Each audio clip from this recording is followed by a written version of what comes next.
ஃப்ரெண்ட்ஷிப்பில் வந்து கெட்டது மட்டும் இல்லை நல்லதும் இருக்கும்ல, அது மாதிரி என்ன உனக்கு ஃப்ரெண்டு இருந்தால் அவங்கள பற்றி பேசு. நல்ல ஃப்ரெண்டா? ஆனால் எப்படி சொல்கிறது, ஸ்கூல் ஃப்ரெண்ட்ஸு நிறையா ஃப்ரெண்ட்ஸுங்க இருக்காங்க, சின்ன வயசு ஃப்ரெண்ட்ஸுங்கன்னா இருக்காங்க. ஆனால் அவங்கன்னா பாதியிலே போயிட்டாங்க, அது அவ்வளோதான்.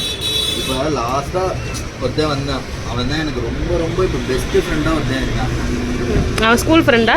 ஸ்கூல் ஃப்ரெண்டும் கிடையாது, ஸ்கூல் ஃப்ரெண்டும் கிடையாது, எந்த ஃப்ரெண்டுமே கிடையாது. எப்படிதான் ஃப்ரெண்ட் ஆனானே இப்போ வரைக்கும் எனக்கு தெரியாது.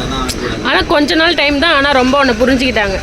நான் என்ன சொன்னாலும் சரி, இது வரைக்கும் சரி, அவன் நான் தான் எனக்கு அவனை தான். இப்போ அவன் வெளிநாடு போயிட்டான், ஃபாரின் போயிட்டான்.